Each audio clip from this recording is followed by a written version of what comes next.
Ese wari uzi ko ubuzima bw'umuntu bugira ibyiciro 8? Ibi byiciro byasobanuwe n'umuhanga mu mitekerereze witwa Erik Erikson. Niba utarakora subscribe, dukandire kuri subscribe, ukore like, share na comment, ubundi dukomeze turyoherwe. Reka tuhite dutangira. Icyiciro cya mbere yakise Trust vs Mistrust. Ahangaha dushyize mu Kinyarwanda twavuga ngo ni ukwizera cyangwa se kutizera. Ahangaha umwana yiga kwizera bamwitaho. Iyo abona urukundo n'ubwitange rw'ababyeyi agira icyizere akavuga ati nimba yakizera ababyeyi yanazizera n'abandi bantu bose. Aha ni igihe umwana kuva akivuka kugeza afite umwaka umwe. Icyiciro cya kabiri yakise Autonomy vs Shame and Doubt. Aha biba ku mwana ufite umwaka umwe kugeza ku myaka 3. Ibi twabigereranya no kwigenga. Aho umwana atangira gukora ibintu wenyine yashyigikiwe n'ababyeyi, atangira kwigirira icyizere. Icyiciro cya gatatu yakise Initiative vs Guilt. Ahangaha umwana atangira gukora ibintu bishya, agatangira no kwiga ibintu bishya. Ahangaha iyo umuteye imbwa mu bitugu aba ari wa mwana ukunda gutangiza utuntu dushya. Uyu mwana afite imyaka 3 kugeza kuri 6. Icyiciro cya kane yakise Industry vs Inferiority. Aha ni umwana ufite imyaka 6 kugeza kuri 12. Aho umwana yiga ubumenyi ku ishuri no mu buzima busanzwe. Iyo umwana atsinda mu ishuri akanamenya n'ubuzima busanzwe aba yifitiye icyizere, ariko iyo atsindwa cyane aba yumva yarasigaye inyuma. Icyiciro cya gatanu umwana aba yarabaye umwadolescent. Iki yakise Identity vs Role Confusion.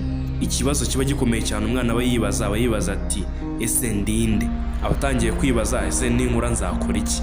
Iyo ibi ngibi batabashije kubimenya biramucanga cyane mu buzima yaranakuze. Ubwo birumvikana ko uyu mwana aba afite imyaka kuva kuri 12 kugeza kuri 20. Icyiciro cya gatandatu yakise Intimacy vs Isolation. Aha ni igihe umuntu afite imyaka 20 kugeza kuri 40. Ese iki cyiciro kirangwa n'iki? Ahangaha umuntu aba ari gushaka urukundo n'abakunzi nyine.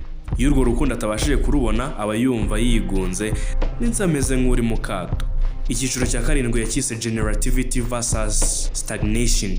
Iki cyiciro umuntu kirimo aba yumva hari ikintu ashaka kuzasiga muri society, akarera abana be neza, akagira ikintu afasha abantu nyine muri society. Aho umuntu afite imyaka kuva kuri 40 kugeza kuri 60 cyangwa se 65. Icyiciro cya nyuma aricyo cya 8 yakise Integrity vs Despair. Aho umuntu aratangira akareba inyuma mu buzima bwe akavuga ati ese ubu nakoze iki? Ibyo nakoze nabikoze neza? Ese nageze ku byo nashakaga byose? Iyo utumvise waranyuzwe uba wuzuye kwicira urubanza.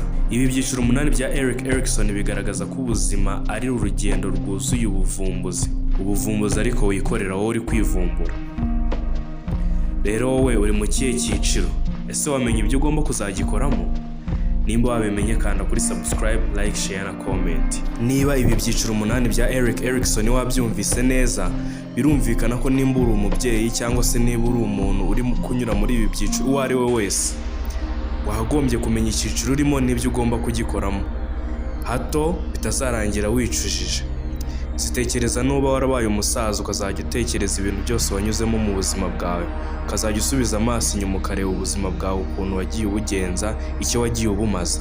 Ese urabona ibyo uzaba warashatse mu buzima bwawe bwose uzaba warabinyuzemo neza? Ese urabona buri cyiciro, buri kintu cyose kigamije uzaba warakinyuzemo neza?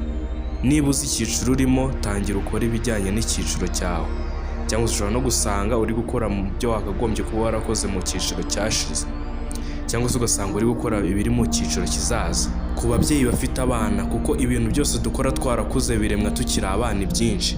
Ku babyeyi bafite abana bagombye kuba bari kubafasha kunyura mu byiciro byabo neza. Ugasubiza inyuma video nimba utabyumvise neza, ukamenya se icyiciro cyawe umwana arimo bitewe n'imyaka ye ni iki, rero ukamufasha muri ibyo byose ari kunyuramo.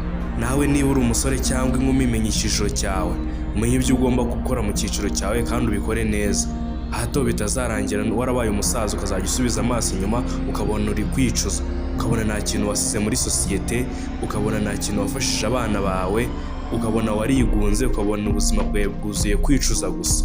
Iyo urebye neza hari abahanga mu by'imitekerereze bagiye bazana ibyiciro bitandukanye, ariko bose usanga bari guhuriza ku bintu bimwe na bimwe kandi byinshi birahura. Rero menya ko ibi byiciro bidukoraho twese kandi umenye kubikurikiza. Njye mwari kumwe nitwaga KD Love, ndabakunda cyane. Kora subscribe, like, share na comment. Tuzahurira muri video y'ubutaha.